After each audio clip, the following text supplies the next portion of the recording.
السلام علیکم ورحمۃ اللہ وبرکاتہ. بسم اللہ الرحمن الرحیم. رب اشرح لی صدری ویسر لی امری واحلل عقدۃ من لسانی یفقهوا قولی.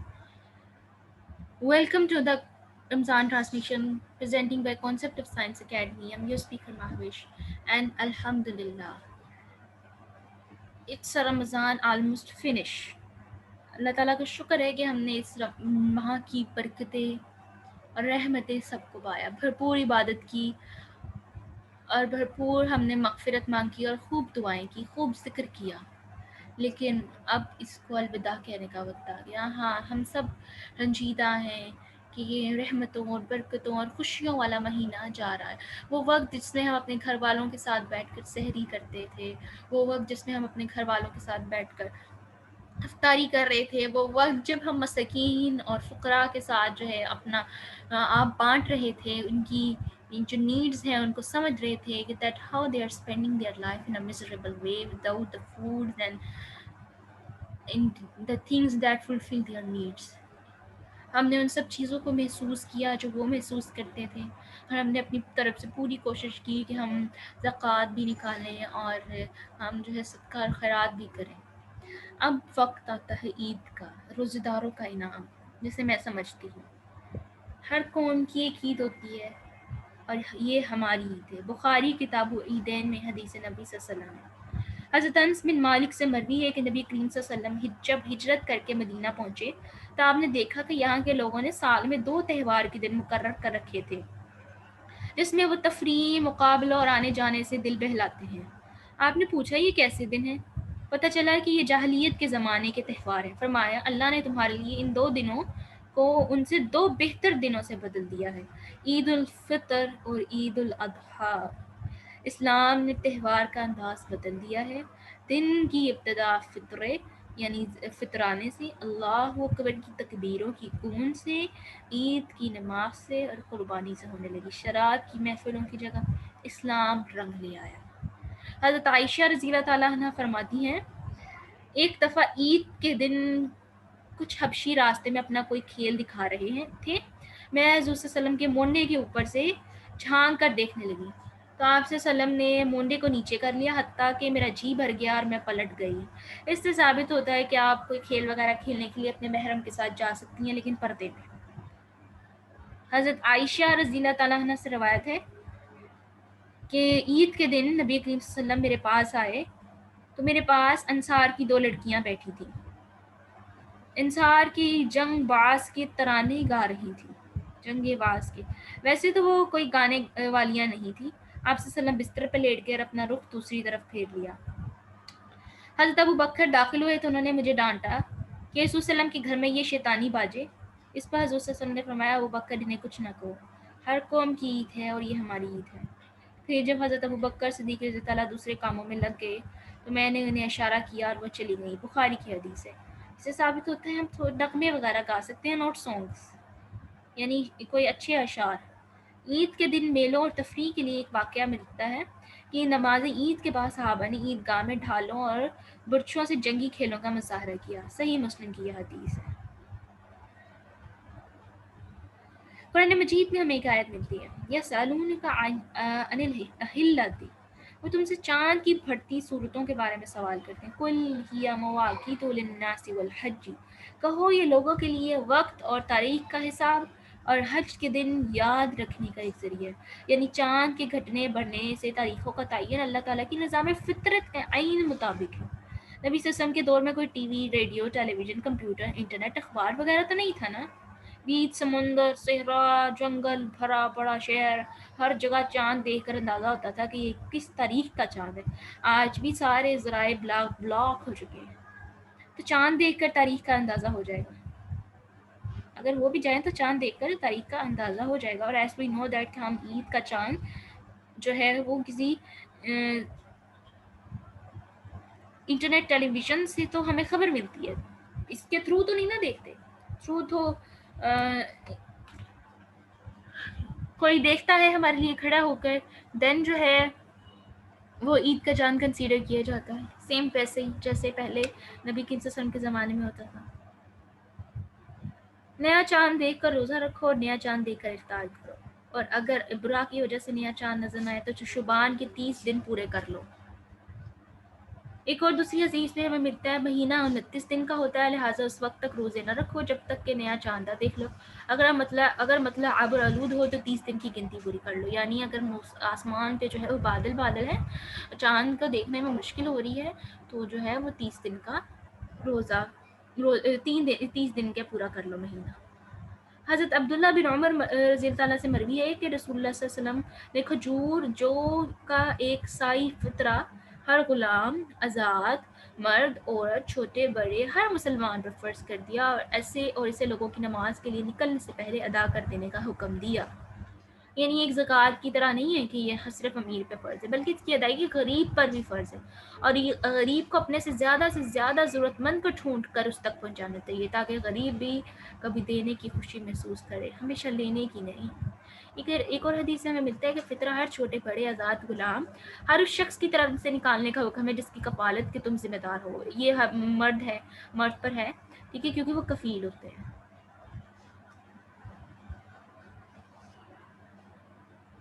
ہم نے پڑھ لیا تھا لاسٹ ٹائم، ہم نے دیکھ لیا کہ فطرانہ جو ہے وہ کس طرح سے ادا کیا جائے گا اور کیسے نہیں۔ اب ہم دیکھتے ہیں نبی کریم صلی اللہ علیہ وسلم کا عید کا دن کیسا ہوتا تھا۔ ہم نے رمضان تو ان کی سنتوں کے مطابق گزارا، تو عید کا دن ہم کیوں نہ ان کے مطابق گزاریں۔ عید کے دن کے بارے میں ہمیں نبی کریم صلی اللہ علیہ وسلم کی کوئی ایسی حدیث تو نہیں ملتی، لیکن آپ صلی اللہ علیہ وسلم نے کافی تربیت یافتہ صحابہ کا عمل ضرور ملتا ہے۔ چنانچہ حضرت علی رضی اللہ تعالیٰ فرماتے ہیں جمعہ، عرفہ، قربانی اور عید الفطر کے دن غسل کرنا چاہیے۔ حضرت عبداللہ بن عمر رضی اللہ تعالیٰ عیدگاہ جانے سے پہلے غسل ضرور کرتے تھے۔ حضرت ابن عباس رضی اللہ تعالیٰ فرماتے ہیں کہ نبی صلی اللہ علیہ وسلم ہر عید پر اپنی نرم دھارداری حربی میمنی چادر پہنا کرتے تھے، یعنی اچھا لباس پہنا کرتے تھے، لیکن زیادہ اہتمام آپ صلی اللہ علیہ وسلم نے پسند نہیں فرمایا، کہ فضول خرچی نبی کریم صلی اللہ علیہ وسلم کو پسند نہیں تھی۔ ایک دفعہ بازار میں ایک عمدہ ریشمی کپڑا لباس بک رہا تھا، حضرت عمر اسے نبی کریم صلی اللہ علیہ وسلم کے پاس لے آئے اور کہنے لگے یا رسول اللہ صلی اللہ علیہ وسلم اسے خرید لیجیے اور عید کے دن اسے پہن کر زینت حاصل کیجیے۔ آپ سے فرمایا ایسے شخص کا لباس ہے جس کے آخرت میں کوئی حصہ نہیں ہے، یعنی ریشمی کپڑا نہیں پہننا مرد نے۔ عید کے لیے آپ صلی اللہ علیہ وسلم فرماتے کہ اس دن ہمارا سب سے پہلا کام نمازی عید ادا کرنا ہے، اور عید الفطر کی نماز کے جانے سے پہلے نبی صلی اللہ علیہ وسلم چند طاق عدد کھجوریں کھاتے۔ یہ بہت عام سی بات ہے کہ ہم کہتے ہیں کہ جب میٹھی عید ہو، چھوٹی عید کو ہم میٹھی عید کہتے ہیں اور بڑی عید کو ہم نمکین عید کہتے ہیں۔ میٹھی عید کے لیے جاؤ تو کچھ میٹھا کھا کے جاؤ، اور جب نمکین عید کے لیے جاؤ یعنی عید الاضحیٰ کے لیے جاؤ تو آ کر کھاؤ۔ تو اس سے ہمیں دیکھنے کا حدیث بھی ملتی ہے، لیکن وہ میٹھا کیا ہے؟ وہ کھجوریں ہیں۔ ایسے ہمارے پاس میٹھی چیزیں اور بھی بہت ساری ہیں، لیکن اگر آپ کھجور کھائیں گے تو زیادہ ثواب ملے گا، اس لیے کہ یہ نبی کے وسلم کی بالکل سنت ہے۔ اور میٹھا کیسے تو ذکر نہیں ہے، اگر ہم دیکھیں تو بخاری کتاب العیدین میں ہمیں کیا ملتا ہے؟ عید الفطر کی نماز کے لیے جانے سے پہلے نبی کے وسلم چند عدد کھجوریں کھاتے، جبکہ عید الاضحیٰ کی نماز سے پہلے کچھ بھی نہ کھاتے، اور قربانی بھی نماز سے واپس آ کر ہی فرماتے۔ عید الاضحیٰ کی نماز سے پہلے قربانی کر دینے والی کی نماز کے بعد دوسری قربانی کا حکم دیتے۔ نبی صلی اللہ علیہ وسلم عیدگاہ آنے اور جانے کے لیے الگ الگ راستے اختیار کرتے، پیدل جاتے، ایک راستے سے جاتے اور دوسرے راستے سے واپس آتے۔ یہ ہمیں بخاری اور ترمذی کی حدیث میں سے ملتا ہے۔ مسجد نبوی سے تقریباً ہر 1000 دور جنت البقیع کی ایک سمت ایک میدان تھا، جہاں تمام مسلمان مرد، عورت، بچے، بوڑھے بھڑے سب کو اپنے ساتھ لے کر عید کی نماز کے لیے آتے۔ البتہ ایک دفعہ جب بارش ہوگی تو نبی کریم صلی اللہ علیہ وسلم نے مسجد میں ہی نماز ادا کی۔ اس سے ثابت ہوتا ہے کہ عید جو ہے وہ ایک بڑے میدان میں کی جانی چاہیے، تاکہ وہاں پہ بچے، عورتیں وغیرہ بھی آئیں نماز پڑھنے کے لیے۔ اچھا، آپ صلی اللہ علیہ وسلم فجر کی نماز کے بعد عید کی نماز پڑھتے۔ حضرت جندب رضی اللہ عنہ سے منقول ہے کہ نبی کریم صلی اللہ علیہ وسلم ہمیں عید الفطر کی نماز 100 وقت پڑھاتے، نماز 100 وقت پڑھاتے جب سورج 2 نیزوں جتنا بلند ہو چکا ہوتا، اور عید الاضحیٰ کی نماز اس وقت پڑھاتے جب 1 نیزہ بلند ہوتا۔ عید کی نماز کا حکم ہر جگہ رہنے والے مسلمان کے لیے ہے۔ بصرہ سے 6 میل کی فاصلے پر ایک گاؤں تھا زاویہ، اور یہ اس زمانے کی 6 میل تھے جب 9 میل کا سفر سمجھا جاتا تھا، اور نمازیں قصر ہونے لگتی۔ حضرت انس بن مالک نے اس گاؤں زاویہ کے لیے اپنے غلام ابن ابی اتبا کو حکم دیا کہ تمام گھر والوں کو جمع کر کے اسی طرح تکبیروں کے ساتھ عید کی نماز پڑھائے جیسے شہروں میں پڑھی جاتی ہے۔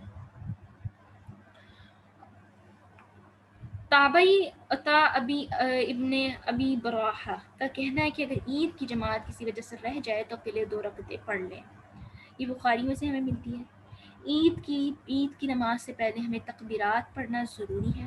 آپ صلی اللہ علیہ وسلم عید کے دن تمام مردوں عورتوں کو عیدگاہ جانے، راستہ بھر اور نماز تک تکبیریں پڑھنے کا حکم دیا کرتے اور نماز عید میں شریک ہونے کا حکم دیتے۔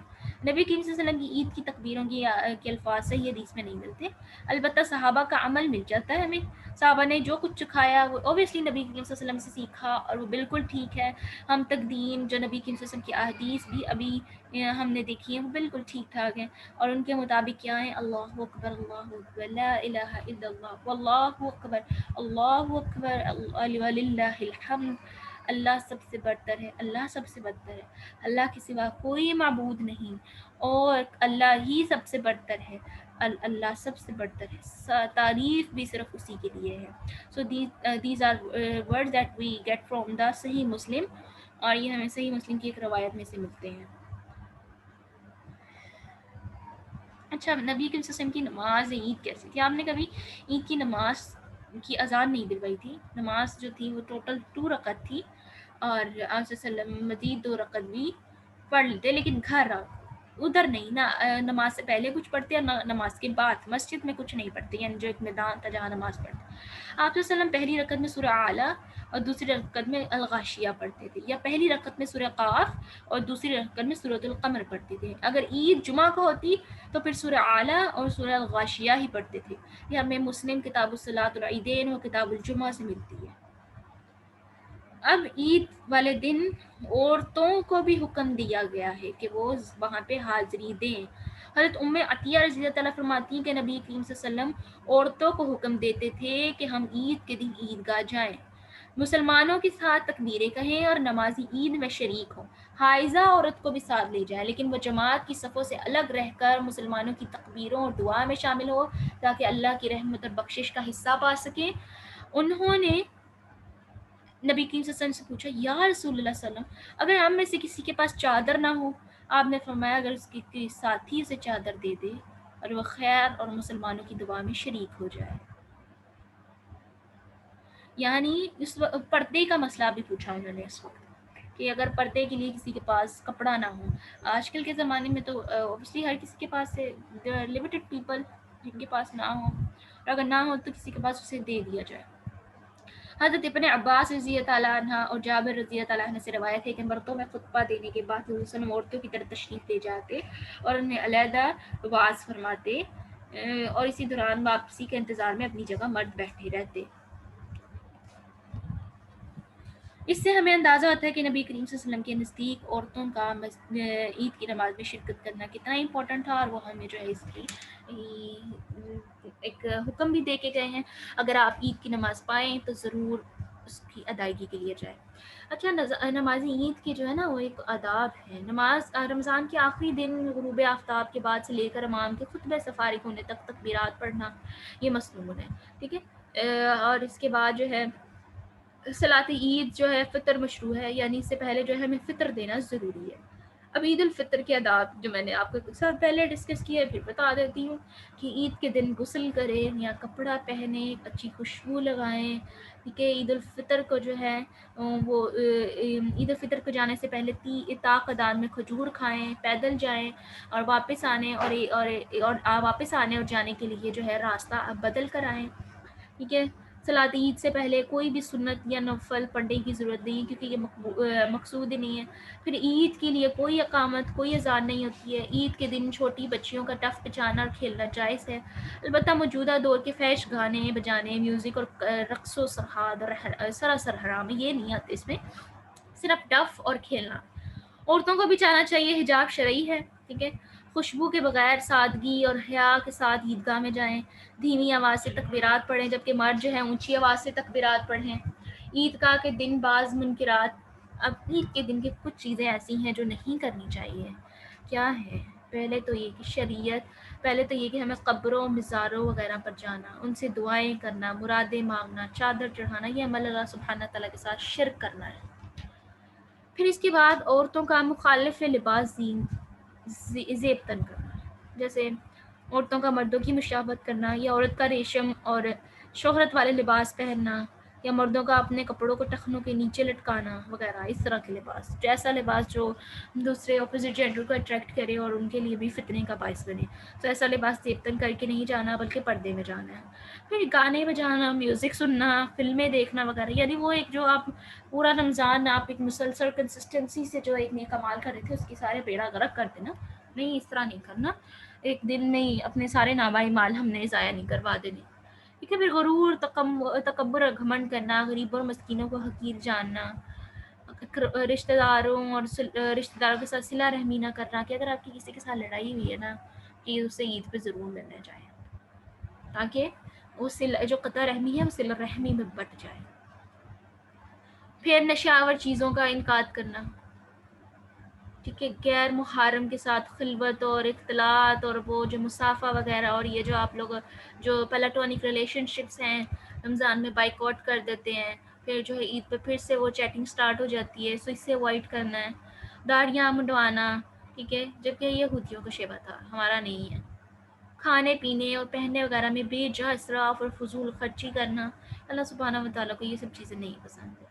تو ان سب کی جو دلیل ہے نا ہمیں کتاب و سنت اور سیرت کے سلف میں موجود ہے، اور اللہ تعالیٰ ہمیں اپنے جو ہم نے نیک اعمال کیے ہیں اس کو قبول فرمائے، قبول و منظور فرمائے۔ آج کی دعا ہے ہماری آخری، ربنا وسعت كل شيء رحمة وعلما فاغفر للذين تابوا واتبعوا سبيلك وقهم عذاب الجحيم۔ اے ہمارے پروردگار، آپ کی رحمت اور علم نے ہر چیز کو گھیر رکھا ہے، اس کے لیے ان لوگوں کو بخش دے جو توبہ کریں اور جو آپ کے راستے پر چلے ان کو دوزخ سے عذاب سے بچا۔ اللہ تعالیٰ آپ کا اور میرا، ہم سب کا رمضان کا عمل قبول فرمائے۔ ربنا تقبل منا انک انت السمیع الدعاء۔ آخر دعوانا الحمد للہ رب العالمین۔ السلام علیکم ورحمۃ اللہ وبرکاتہ۔